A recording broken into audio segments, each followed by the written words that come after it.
কোন বিশ্ববিদ্যালয়ের ভর্তির আবেদন যোগ্যতা কত? এখানে আজকে অনেকগুলো বিশ্ববিদ্যালয়ের নাম দেখতে পাচ্ছ, এই যে বাম পাশে। আজকে আমরা তোমাদের সবগুলো বিশ্ববিদ্যালয়ের ভর্তির যোগ্যতা প্রসঙ্গে জানাবো, যেটা 2025 ছিল। 2026-এ রাইট নাও এটা এখনও প্রকাশ করেনি।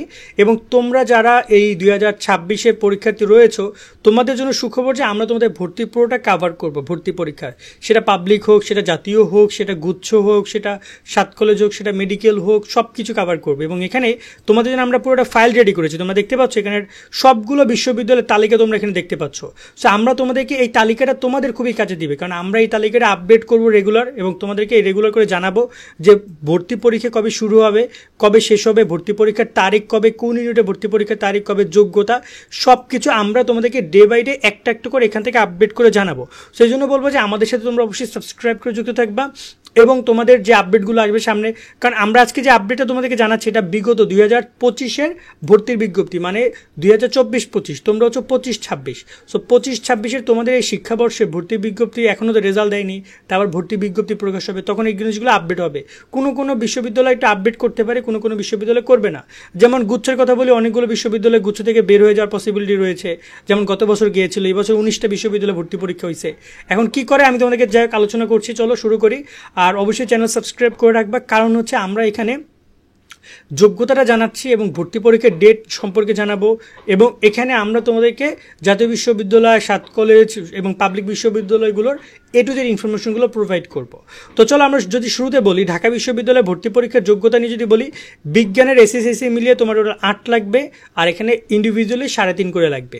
মানবিকের ক্ষেত্রে 7.5, 3 করে লাগবে, এবং হচ্ছে ব্যবসার ক্ষেত্রে 7.5, এবং মানে তোমার ইন্ডিভিজুয়ালি 3 করে লাগবে জিপিএ। ওকে, সো এটা হলে তোমরা ঢাকা বিশ্ববিদ্যালয়ে ভর্তি পরীক্ষা অংশগ্রহণ করতে পারবা, বিজ্ঞান ইউনিট এবং হচ্ছে মানবিক, ব্যবসা, কলা এবং সামাজিক বিজ্ঞান অনুষদে।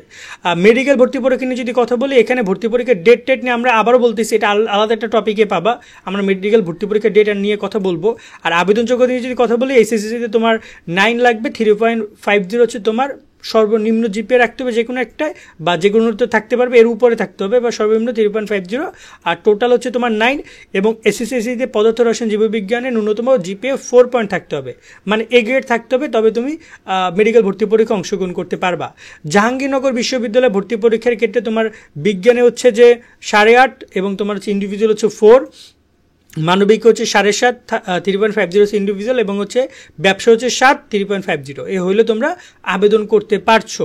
জগন্নাথ বিশ্ববিদ্যালয় কিন্তু গত বছর হঠাৎ করেই গুচ্ছ থেকে তারা চলে গেছে, এবং জগন্নাথ বিশ্ববিদ্যালয় আলাদা করে ভর্তি পরীক্ষা গত বছর নিয়েছে, যেখানে আমরা দেখতে পাচ্ছি তাদের জিপিএ ছিল তোমার এখানে 8 ছিল বিজ্ঞানে, মানবিকে ছিল 7, এবং ব্যবসায় ছিল 7.5 তোমাদের এই টোটাল জিপিএ।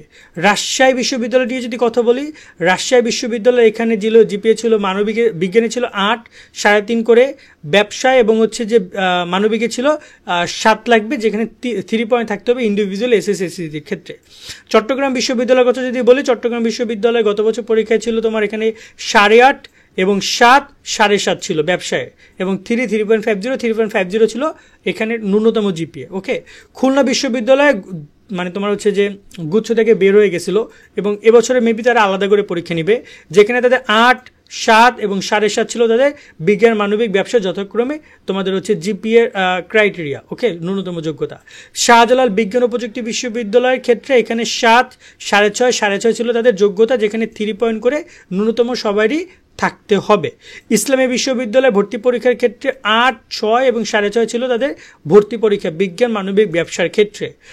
গুচ্ছ ভর্তি পরীক্ষা, যেখানে 19টি বিশ্ববিদ্যালয় তাদের ভর্তি পরীক্ষা নিয়েছিল, এবছর আশা করি বাড়বে বলে কমবে না। যদি কমে তাহলে তোমাদের কপালে দুর্ভাগ আছে, মানে দুর্ভোগ আছে আর কি।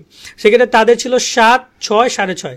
এখন এই গুচ্ছ নিয়ে একটু ছোট্ট করে কথা বলি। গুচ্ছতে একত্রে অনেকগুলো কলেজ থাকলে সুবিধা কি? সুবিধা হচ্ছে এই যে তুমি একটা পরীক্ষা দিয়ে অনেকগুলো কলেজে ভর্তি, বিশ্ববিদ্যালয়ে ভর্তির সুযোগ পাচ্ছ, চয়েস করার সুযোগ পাচ্ছ। কিন্তু তুমি যদি এই প্রত্যেকটা বিশ্ববিদ্যালয় যদি গুচ্ছ থেকে বের হয়ে যায়, তাহলে তোমাকে এই 19টা বিশ্ববিদ্যালয়ের জন্য 19 বার 19 তারিখে গিয়ে পরীক্ষা দিতে হবে। তার মানে দেখা যায় কোনো পরীক্ষা আজকে নিচ্ছে, কোনো পরীক্ষা কালকে নিচ্ছে। তোমার কোনো পরীক্ষা নিচ্ছে দিনাজপুরে হাজিদানেশে, কোনো পরীক্ষা আবার নিচে তোমাকে দেখা যায় যে নোয়াখালীতে, কোনো পরীক্ষা নিচ্ছে হয়তো তোমাকে পটুয়াখালীতে। তো দেখা যায় যে একদিনের মধ্যে 2-3 জায়গায় 2-3 দিনের মধ্যে যাতায়াত করা অনেক টাফ, অনেক খরচ আছে, আবেদন করতে অনেক ফি লাগবে। তো গুচ্ছটা দোয়া করো যেন গুচ্ছে কোনো ঝামেলা না হয়। কেন্দ্রীয় বিশ্ববিদ্যালয় মানে হচ্ছে তোমার এখানে আমাদের সেন্ট্রাল ইউনিভার্সিটি, 7 কলেজের যে সেন্ট্রাল ইউনিভার্সিটি, সেখানে 7, 6 এবং 6.5 ছিল ভর্তির ন্যূনতম যোগ্যতা। জাতীয় বিশ্ববিদ্যালয় ভর্তি পরীক্ষা নিয়েছে গত বছর, এর আগে 10 বছর তারা ভর্তি পরীক্ষা নেয় নাই। এবং তোমাদের জন্য জানিয়ে রাখতে চাই, আমরা জাতীয় বিশ্ববিদ্যালয়ের জন্য কোর্স লঞ্চ করছি। সো জাতীয় বিশ্ববিদ্যালয় ভর্তি পরীক্ষা যারা যুক্ত হওয়া করছে তারা আমাদেরকে কমেন্ট করো, বা আমাদের যে কোর্সের ভিডিও পাবে সেখানে যুক্ত হয়ে আমাদের কোর্সটা তোমরা চাইলে ক্রয় করতে পারো। বিজ্ঞান মানবিক ব্যবসা হচ্ছে 6, 5.5, 5.5 করে। এখানে ন্যূনতম যোগ্যতা কম হলে, আগে ছিল একটু বেশি, এখন তারা কমাই দিচ্ছে কারণ তারা ভর্তি পরীক্ষার মাধ্যমে মূল্যায়ন করছে। সো এই হচ্ছে আপদ। আর বুয়েট, কুয়েট, রুয়েট, চুয়েটের ওদেরকে এখন আমরা অ্যাড করি না, এগুলো আমরা সামনে অ্যাড করবো, প্রকৌশলী বিশ্ববিদ্যালয়গুলো। আশা করি তোমাদেরকে আমরা ম্যাক্সিমাম ইউনিভার্সিটি এখানে অ্যাড করতে পেরেছি।